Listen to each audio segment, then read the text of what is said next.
For 3 years, Nathan Reeves rode his Harley down Sycamore Lane every morning at 7:23. And for 3 years, the old man in the window of the pale blue house on the corner waved at him. A slow, deliberate wave that Nathan returned without thinking, a daily ritual between strangers who'd never spoken a word to each other. Until the Tuesday in March, when the curtains were closed and stayed closed for 3 days. Newspapers piling on the walk, mail stuffing the box. No movement, no wave, no sign of life. When Nathan finally broke through the sliding glass door and found Harold Pemberton lying on his living room floor, where he'd been for nearly 72 hours after his hip gave out, reaching for his pills, what started as a rescue became something neither of them expected. A friendship between a 41-year-old welder and an 83-year-old widower. A motorcycle club that adopted a lonely old man as their own, and a 5-year gift of extra life that ended with 12 Harleys, escorting Harold to rest beside his wife and son, all because one person noticed when the curtain stopped moving. Nathan Reeves had been riding the same route to work for 3 years, and in all that time, one thing had never changed: the old man in the window. Every morning at 7:23, give or take a minute, Nathan's Harley would rumble down Sycamore Lane, past the rows of modest homes with their chain-link fences and overgrown gardens and cars that hadn't moved in months. And every morning, in the window of the pale blue house on the corner, the one with the American flag that had faded from red, white, and blue to pink-gray, and something close to beige, an old man would be sitting in a recliner, watching the world go by. He always waved, every single day, rain or shine, summer or winter.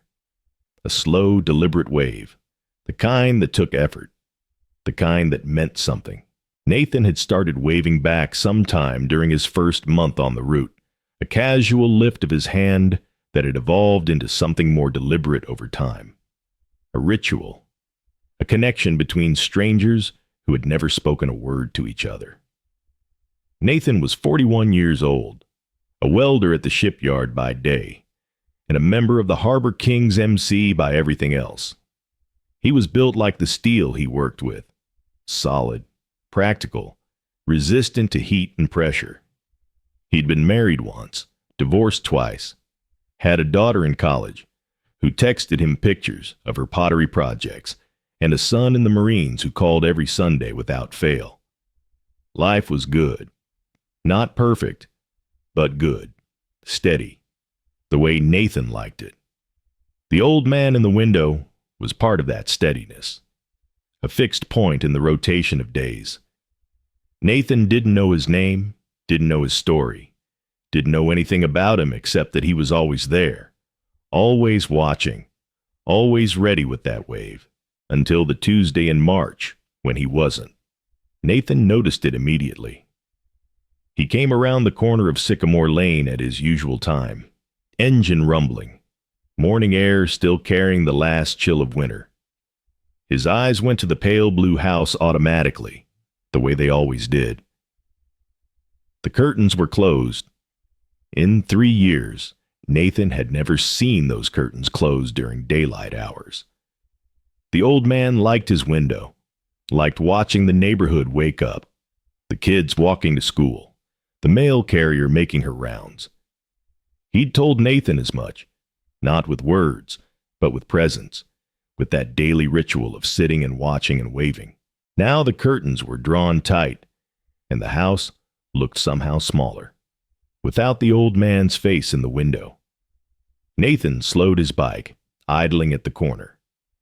He stared at the house for a long moment, waiting for the curtains to move, for the old man to appear, for everything to go back to normal. Nothing happened. He checked his watch.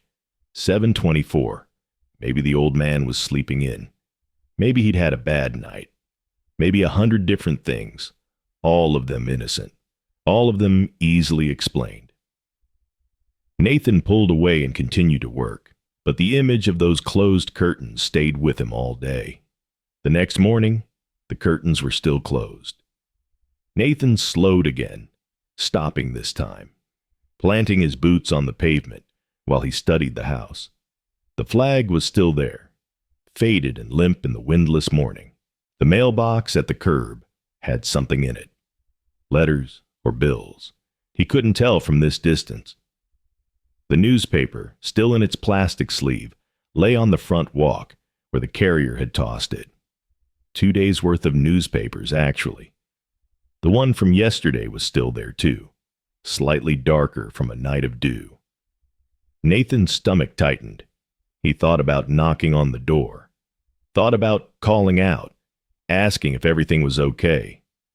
But he was already running late, and what would he even say?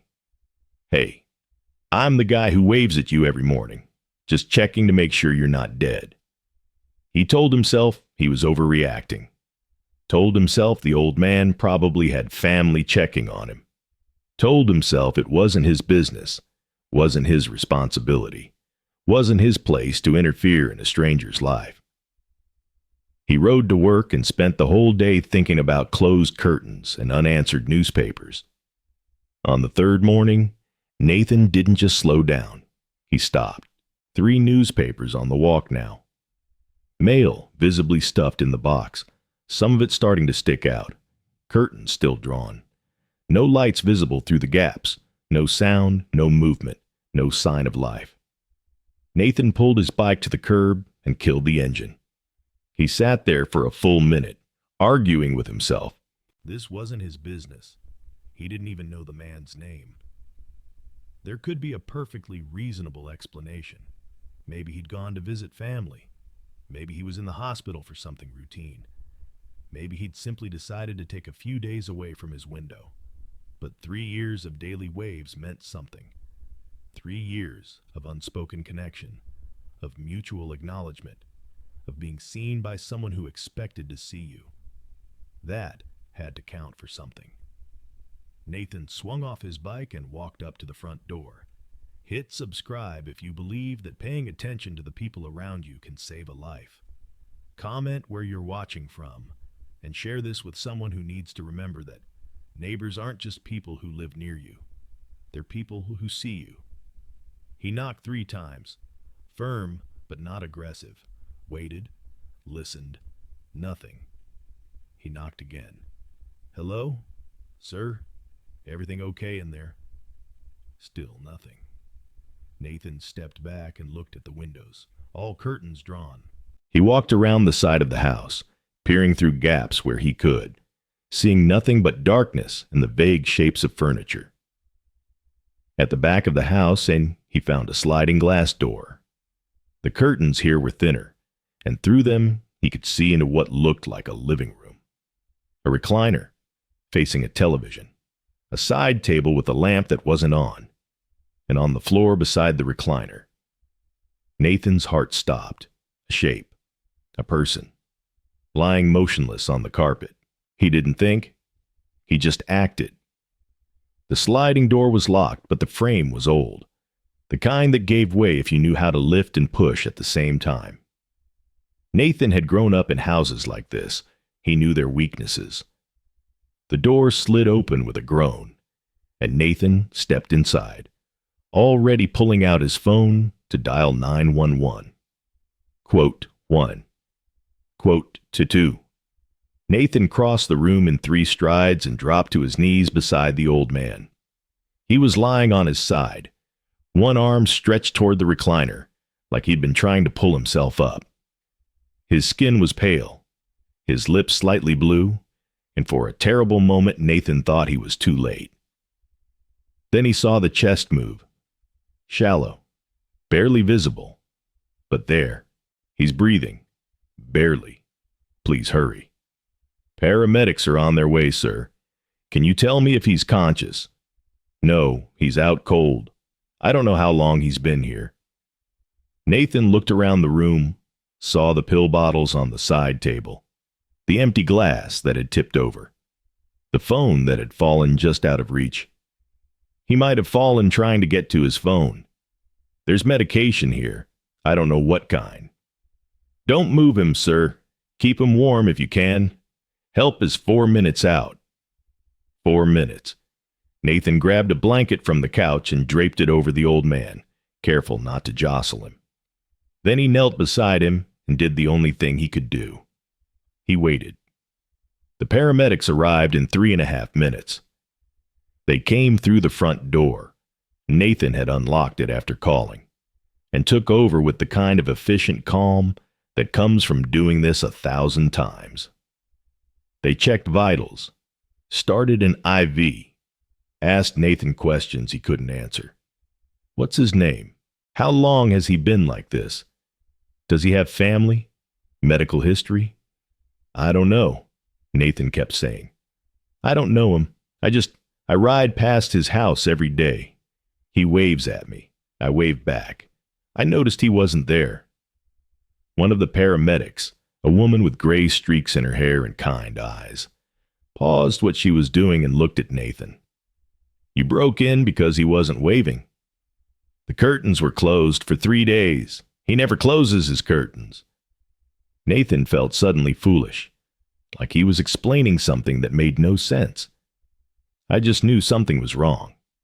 The paramedic nodded slowly. Well, you were right. Based on his condition, he's been down at least 48 hours, maybe longer. She went back to her work, but added over her shoulder, you probably just saved his life.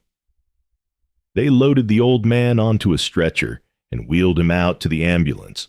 Nathan followed, standing on the front porch of a house he'd never been inside, watching a man he'd never spoken to get carried away by strangers.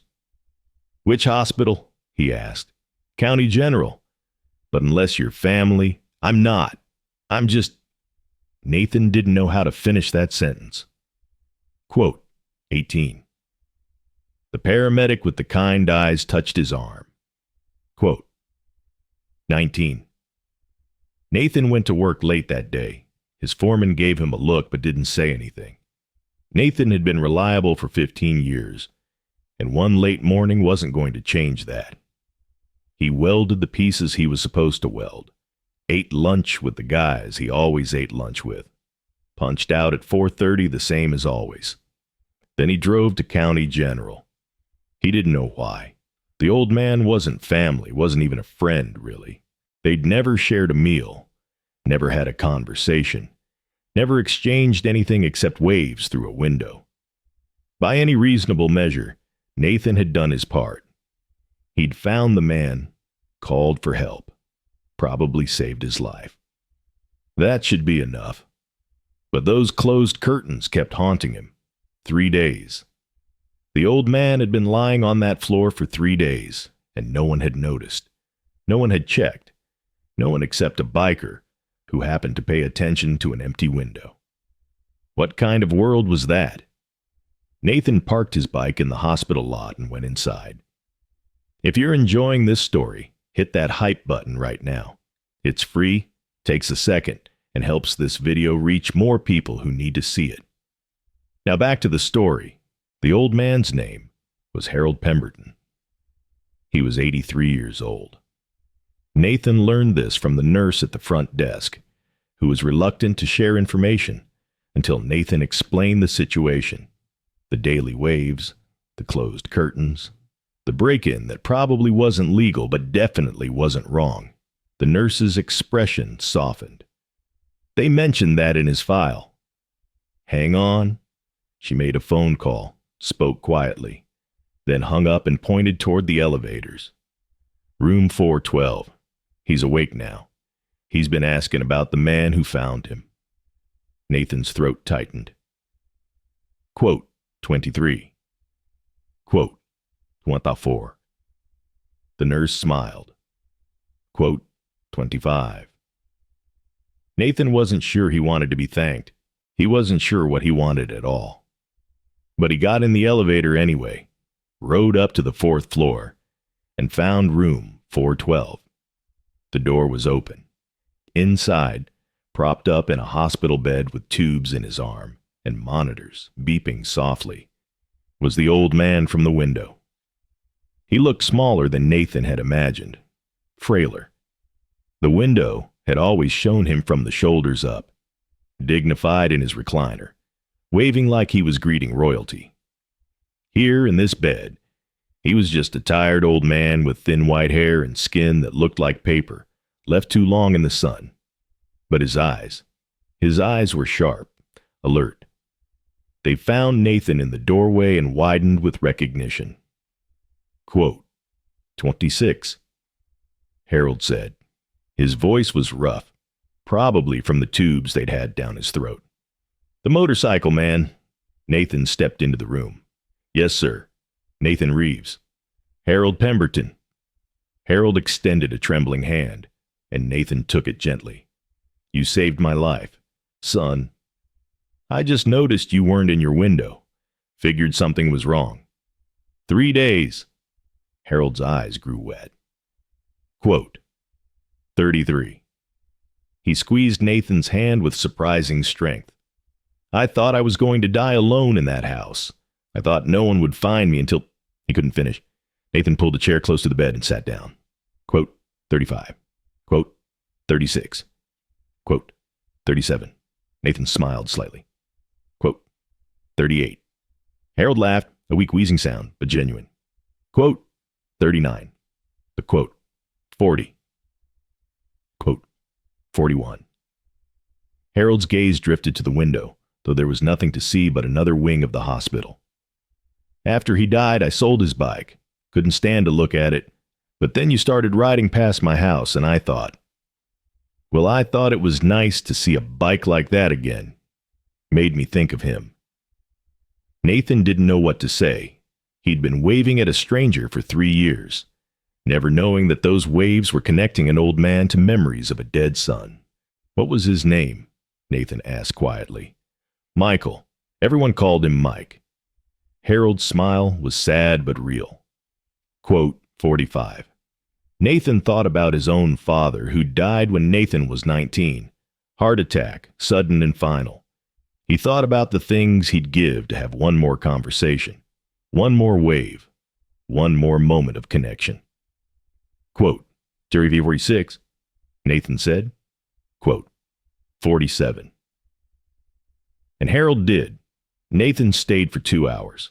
He learned that Michael Pemberton had been a firefighter, that he'd ridden a 1985 Harley Softail he'd rebuilt himself, that he'd been married twice and divorced once, and had died at 51, which was too young, which was always too young. He learned that Harold's wife, Margaret, had passed 5 years after their son, and that Harold had lived alone in that pale blue house ever since, watching the world from his window, because he wasn't strong enough anymore to be part of it. I have a daughter, too, Harold said. Ellen. She lives in Seattle, calls once a week, visits twice a year.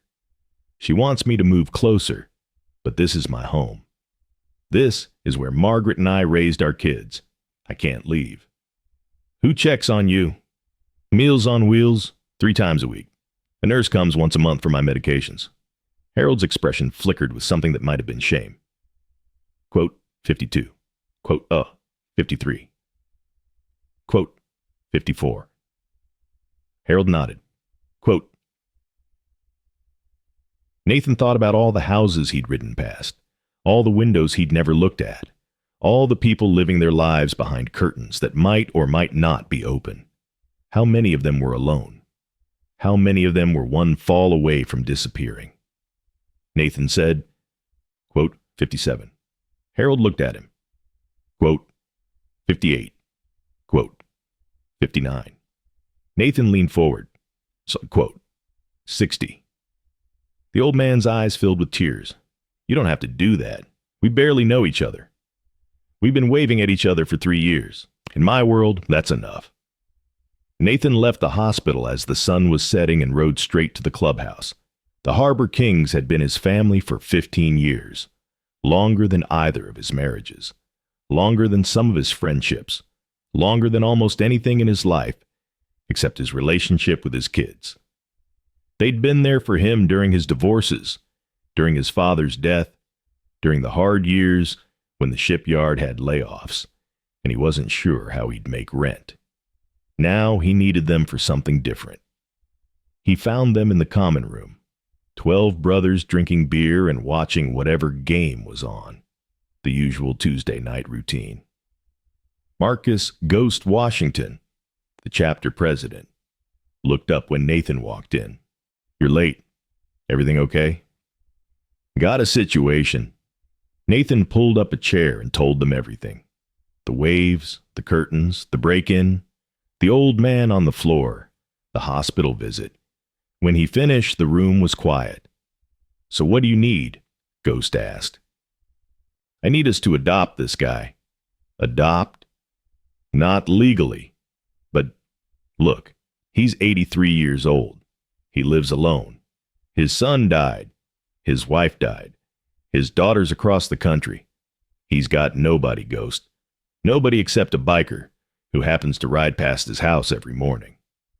Nathan looked around the room at his brothers. "I've been thinking about this since I found him. We do toy runs and charity rides and all that good stuff, and that's great. But this is one guy. One old man who was dying alone in his living room because nobody noticed he wasn't in his window. We can do something about that." Santos, the club's road captain, set down his beer. Quote, 71. Quote, 72. Nathan paused. Quote, 73. The room was quiet for a long moment, and then Ghost nodded slowly. Quote, 74. His jaw tightened. Quote, 75. One by one, the other brothers nodded too. Quote, 76, Santos said. Quote, 77, said a younger member named Wheels. Quote, 78, said another. Within 5 minutes, every member of the Harbor Kings had volunteered. Quote, 79, Ghost said. Quote, 80. Nathan felt something crack open in his chest, something that had been closed for a long time, something he hadn't even known was there. "Thanks, brothers. This means everything. That's what family's for." Ghost raised his bottle. "To Harold, and to paying attention." 12 bottles rose in unison. "To Harold. If Bike Diaries has become part of your week, consider joining the channel membership. Just a couple bucks a month keeps these stories coming. Links below, and hit that hype button if you haven't already. Now back to the story. Harold Pemberton came home from the hospital 2 weeks later. He'd had surgery on his hip, the one that had given out when he reached for his pills, and spent 10 days in rehabilitation, learning to walk again with a walker. His daughter Ellen had flown in from Seattle, planning to move him to a care facility, whether he liked it or not. But when she arrived at his house to start packing his things, she found something she hadn't expected. The front yard had been trimmed and edged. The faded flag had been replaced with a new one, bright and crisp in the March breeze. The gutters had been cleaned. The porch had been repaired, and someone had installed a wheelchair ramp leading up to the front door. Inside, the house had been deep cleaned. The furniture rearranged to accommodate a walker. The bathroom updated with grab bars and a shower seat. The kitchen was stocked with groceries, and on the refrigerator was a schedule. Monday, Nathan. Morning check-in. Tuesday, Santos. Grocery run. Wednesday, Ghost. Afternoon visit Thursday. Wheels. Yard work. Friday, Nathan. Dinner. Saturday, rotating. Social visit. Sunday. Open. Ellen stood in the kitchen, staring at the schedule, when there was a knock at the door. She opened it to find a large man with a beard and leather vest standing on the porch. "You must be Ellen," he said. "I'm Nathan. I'm the one who found your father." Ellen burst into tears. They talked for an hour on Harold's front porch, Nathan explaining everything he and the club had done. Ellen explaining her fears about her father, living alone. Both of them trying to figure out what was best for an old man who stubbornly refused to leave his home. Quote, 87, Ellen said. Quote, 88. Quote, 89. Quote, 90. Quote, 91. Nathan leaned forward. Quote, 92. Ellen studied him for a long moment. Quote, 93. Nathan thought about the question, thought about the closed curtains and the empty window, and the fear that had driven him to break into a stranger's house. Thought about his own father, who died alone because Nathan had been too busy with work to check on him that week. He said finally. Quote, 9 to 5. Ellen's tears had dried, but her eyes were still red. You really broke into his house because he didn't wave at you. Technically, I entered through an unlocked sliding door. She laughed despite herself. That's still breaking and entering. Your father's not pressing charges. No. He's telling everyone who'll listen about the motorcycle man who saved his life. Ellen shook her head. He hasn't been this animated in years. It's like you gave him something to live for. Nathan thought about Harold in the hospital, telling stories about Mike, about Margaret, about a life that had been rich and full before it got small and lonely. I think we gave each other something, he said. I didn't know I needed a reason to pay attention until I found one. Harold came home on a Saturday, and the Harbor Kings made sure it was an event. 12 motorcycles lined the street in front of the pale blue house, chrome gleaming in the spring sunshine. The neighbors came out to watch, curious about the commotion, and Harold's face when he saw them was something Nathan would never forget. Quote, 104, the old man asked, his voice trembling. Quote, 105, Nathan said. Quote, 106. They helped him out of Ellen's rental car and into the house, everyone taking turns introducing themselves, shaking his hand, treating him like a dignitary instead of a patient. Someone had brought a cake. Someone else had brought a cooler full of beer, non-alcoholic for Harold, regular for everyone else. The party lasted 3 hours, and by the end of it, Harold was exhausted, but happier than Ellen had seen him in years. Thank you, she told Nathan as she was leaving to catch her flight. I don't know how I'll ever repay you. Come visit more, Nathan said. Call more often. That's payment enough. I will, I promise. She hugged him, this stranger who had become her father's guardian angel. Quote, 102. Quote, 213. The schedule held. Every day a member of the Harbor Kings stopped by Harold's house. Nathan took Mondays and Fridays, bookending the week with morning check-ins and Friday dinners that became a tradition. Sanos handled the grocery runs, learning Harold's preferences: soft bread for his teeth, low-sodium soup for his blood pressure, chocolate ice cream for his soul. Ghost came by on Wednesdays just to talk. The two old warriors, one from the streets, one from the corporate world, finding common ground in stories of what they'd survived. Wheels, the youngest member of the club at 24, took on yard work with an enthusiasm that surprised everyone. My grandpa had a yard like this, he explained when someone asked. I used to help him. This feels like paying him back. Harold, for his part, thrived. His health improved, not dramatically, but noticeably. The physical therapist said he was more motivated than most patients his age.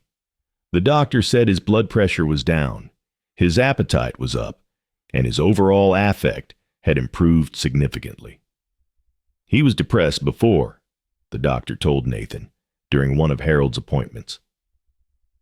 Quote, Wantus on 18. Connection. That's what the waves had been all along.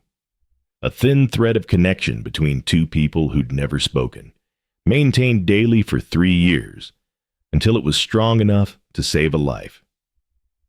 6 months after Nathan broke into Harold's house, the old man asked him for a favor. They were sitting on the front porch, watching the sunset, a ritual they'd developed on Friday evenings after dinner. Harold was in his favorite chair, the one Nathan and Santos had carried out from the living room. Nathan was on the porch steps, his bike gleaming at the curb. Quote, 1119, Harold said. Nathan turned to look at him. Quote, 120. Quote, 21. Harold's eyes were distant, focused on something Nathan couldn't see. Quote, 20, quote, 3, quote, On 124. Harold looked at Nathan, his eyes suddenly sharp. Quote, on 25. Nathan thought about all the reasons to say no, the liability, the risk, the image of explaining to Ellen that he'd killed her father on a motorcycle ride. But then he thought about Mike, dead at 51, and Harold waving from his window at a bike that reminded him of his son. All right, Nathan said, but we're taking the long way, and you're wearing a helmet. Harold's smile was brighter than the setting sun. They rode out the following Saturday, not just Nathan and Harold, but a full escort of 12 bikes. The Harbor Kings formed up around them like an honor guard, with Nathan and Harold at the center, protected on all sides. Harold wore a borrowed helmet and a leather jacket someone had dug out of storage, and he gripped Nathan's waist with hands that were stronger than they looked. They took the coast road, the one that wound along the cliffs with the ocean stretching out forever on one side, and the hills rising green on the other. The same road, Nathan later learned, that Mike used to take his father on their rides together. Harold didn't say much during the ride.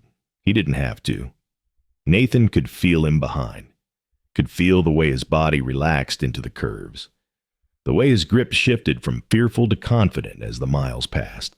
This was a man who'd forgotten what joy felt like, rediscovering it at 83 years old on the back of a stranger's motorcycle. They stopped at a seafood shack for lunch, the same one, Harold insisted, that Mike had taken him to decades ago. The owners had changed, the menu had evolved, but the view was the same. Endless ocean, endless sky, endless possibility. I never thought I'd be here again, Harold said, staring out at the waves. I thought this part of my life was done. Nothing's done until it's done, Nathan said. Wise words from a man on a motorcycle. I have my moments. They ate fish and chips and laughed at stories Harold told about Mike, the pranks he'd pulled, the trouble he'd gotten into, the way he'd met his wife at a gas station when they both reached for the same pump. Nathan shared stories, too, about his kids, his marriages, his years with the Harbor Kings. Two men from different worlds finding common ground in the simple act of sharing a meal. On the ride home, Harold fell asleep against Nathan's back. Nathan didn't mind. He took the curves gently, kept his speed steady, let the old man rest. And when they finally pulled up to the pale blue house on Sycamore Lane, Harold woke with a start and said something Nathan would never forget. Quote, Laudries. Quote, 34. Quote, 35. Harold's voice was thick with emotion. I mean, thank you for really seeing me. Not just the old man in the window. Not just another lonely senior waiting to die. You saw a person. You cared enough to break down my door when the curtains were closed. He squeezed Nathan's shoulder. Quote, 137.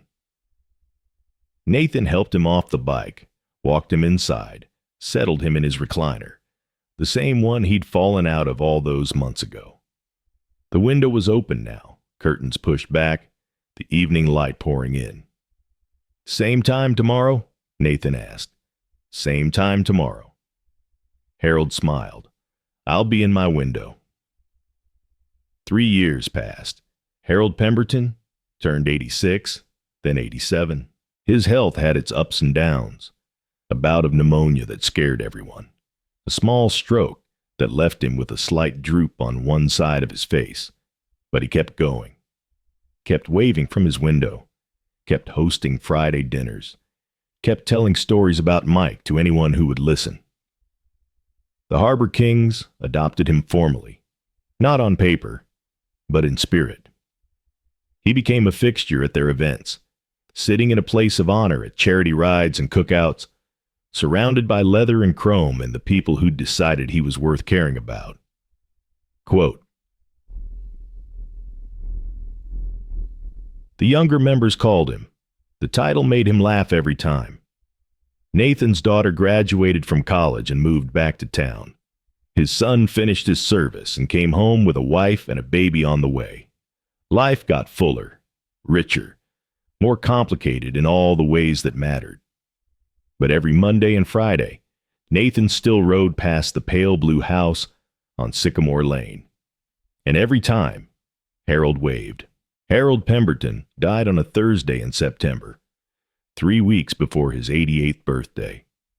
It was peaceful, the nurse said. He'd been sitting in his recliner, watching the morning light, when his heart simply decided it was time. He hadn't fallen, hadn't suffered, hadn't been alone. The Meals on Wheels volunteer had found him, still in his chair, still facing the window. Nathan got the call at work. He set down his welding torch, walked outside, and stood in the parking lot for a long time, watching the sun move across the sky. He'd known this day was coming. Harold was old, had been old when they met, had beaten the odds just by surviving that fall all those years ago. But knowing something is coming doesn't make it hurt less when it arrives. Nathan rode to the pale blue house one last time. The flag was still there, still crisp from when Santos had replaced it last month. The yard was still trimmed, the ramp still sturdy, the window still open with the curtains pushed back. But the recliner was empty now, and it would stay empty forever. He sat on the porch steps and let himself cry. The funeral was 3 days later. Ellen flew in from Seattle. She'd been visiting more often since the fall, just like she'd promised. She'd been there the previous month, had spent a week with Harold, had told him she loved him and watched him wave goodbye from his window as her car pulled away. Quote, 142. She told Nathan at the viewing. Quote, 143. Quote, 144. Nathan said. Quote, 145. The service was held at the funeral home, and it was standing room only. Not just the Harbor Kings, though all 12 of them were there in their vests, forming an honor guard along the walls, but neighbors, Meals on Wheels volunteers, doctors and nurses who'd cared for Harold over the years. Even the mail carrier came, the one who'd delivered to Sycamore Lane for the past decade, she said. Nathan spoke at the service. He talked about waves through windows, about closed curtains and open hearts, about a stranger who became family because someone decided to pay attention. He talked about Mike, who died too young, and Margaret, who'd followed too soon, and Harold, who'd lived long enough to find a new family in the most unlikely of places. Harold taught me something important, Nathan said, his voice steady despite the tears on his cheeks. He taught me that the people we pass every day, the ones we wave at but never talk to, they have stories. They have histories. They have lives that are just as complicated and beautiful as our own. And if we take the time to really see them, to really pay attention, we might find something we didn't know we were looking for. He paused, looking out at the crowd. I didn't know I needed Harold Pemberton in my life. I didn't know that waving at an old man in a window would lead to this, to a family I never expected, to a friendship I'll treasure forever, to the privilege of being there when someone needed me most. Nathan took a breath. But I'm grateful for closed curtains, because they made me pay attention. They made me break down a door. They made me see a person instead of just a wave. And that changed everything. After the service, the Harbor Kings escorted Harold's hearse to the cemetery where Margaret and Mike were buried. 12 motorcycles in formation, rumbling through the streets of the town, where Harold had spent his whole life. Past the pale blue house, on Sycamore Lane, one final time. The neighbors came out to watch, some of them waving, some of them crying, all of them understanding that something important was passing by. At the cemetery, they lowered Harold into the ground beside his wife and son. Ellen threw the first handful of dirt. Nathan threw the second. Quote, 152, Nathan whispered. Quote, 53. Thank you for watching this story about a biker who noticed when the curtains stopped moving, and an old man who was saved because a stranger decided to pay attention. It was inspired by the millions of elderly Americans who live alone, waiting to be seen, hoping someone will notice when they're not okay. If you have an elderly neighbor, check on them. Learn their name. Wave at them when you pass. Because those small connections, those daily acknowledgments that another person exists and matters, might be the thread that saves a life. Subscribe to Gentle Wheels. Hit that hype button to boost this video. And if you want to support what we do, the membership link is below. Share this with everyone who needs to remember that neighbors aren't just people who live near you. They're people who deserve to be seen. Nathan Reeves still rides down Sycamore Lane every morning. The pale blue house has new owners now. A young couple with 2 kids who wave at him from the same window where Harold used to sit. He waves back every single day because that's what Harold taught him. The connections we make in passing are still connections, and every connection matters. The Harbor Kings continued their wellness check program, expanding it to cover a dozen elderly residents in the community. They call it Harold's Watch, and every new member learns the story of the old man in the window who was saved because a biker decided to stop and knock. The flag outside the pale blue house was replaced last year. The new owners asked Ellen if they could keep the tradition going. She said yes. Some things are worth passing on,